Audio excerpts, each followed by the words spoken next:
Oi, todo mundo conhece a família Addams, né? Desde os quadrinhos lá de 1938 até os filmes e as séries mais recentes, eles são um verdadeiro ícone. Mas, por trás daquela musiquinha que gruda na cabeça e do humor macabro, tem uma camada de significado que, olha, a maioria das pessoas nem imagina.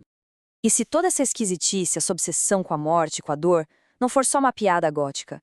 E se, na verdade, eles estiverem contando uma história completamente diferente pra gente?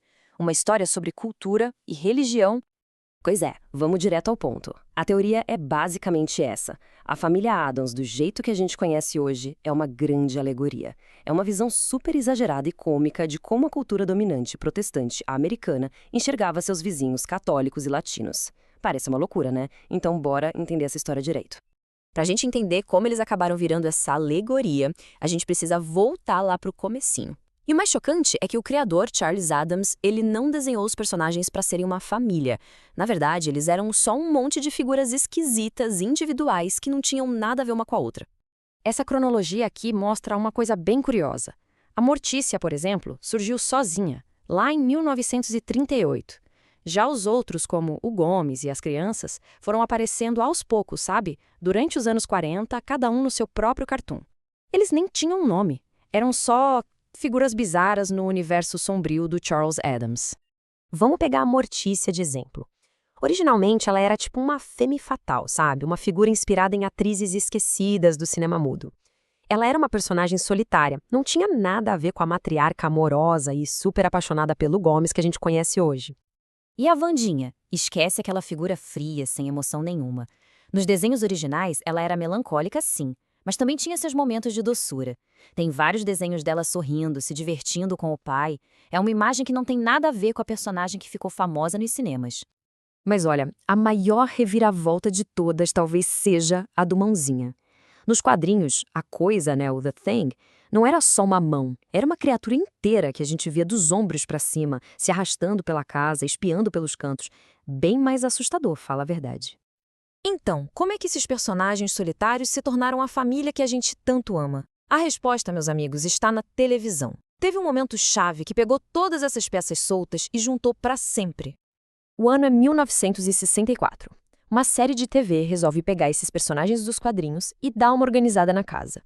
Foi essa série que olhou para décadas de desenhos aleatórios e disse: ok, a partir de hoje vocês são uma família. E a série fez muito mais. Foi ela que deu os nomes que a gente conhece. O nome do feioso, por exemplo, quase foi Pubis. Que bom que mudaram, né? A série também oficializou o sobrenome Addams, que antes era só o nome do criador. E, o mais importante de tudo, estabeleceu os laços. Gomes e Mortícia são casados. Fester é o tio. E todo mundo mora junto. A família que a gente conhece nasceu ali. E é exatamente a partir dessa organização toda que a alegoria começa a tomar forma. Com a família agora definida, a gente pode começar a decifrar os sinais que apontam para essa sátira cultural e religiosa. Então, a coisa funciona assim. O chefe da família se chama Gomes, um nome super comum e claramente latino. Nas adaptações, ele vira aquele estereótipo do amante latino caliente.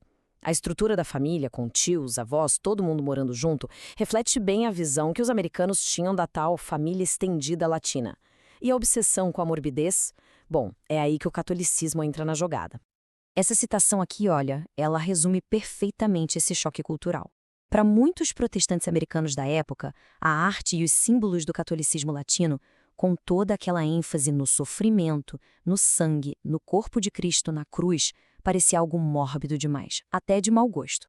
Era como se fosse uma cultura que celebrava a dor e a morte. Sua familiar? E é aqui que a genialidade da sátira acontece. A família Addams pega esses temas de dor, sofrimento e morte, que são tão centrais na estética católica, e vira tudo de cabeça para baixo.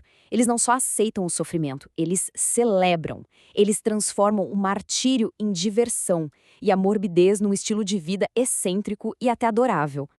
Mas essa alegoria, por mais fascinante que seja, não explica sozinha por que a família Addams continua tão popular depois de tanto tempo. Existe uma razão psicológica mais profunda para o nosso carinho por eles, algo que vai além da sátira. A grande sacada deles é usar o humor como se fosse um escudo. Eles pegam as coisas que mais assombram a gente, a morte, a dor, o desconhecido, e transformam tudo em algo ridículo, engraçado e, com isso, bem menos assustador. No fim das contas, é isso. A família Addams dá permissão para a gente olhar para o abismo e dar uma gargalhada. Eles tornam o insuportável suportável. E essa é a verdadeira chave para o sucesso deles através de tantas gerações. Eles nos ensinam a dançar com os nossos próprios medos. E isso tudo nos deixa com uma pergunta no ar. Se a família Addams consegue esconder uma crítica cultural tão complexa por trás de uma comédia gótica, que outros segredos estão aí, escondidos nos nossos ícones favoritos da cultura pop, só esperando para serem descobertos? Fica a reflexão.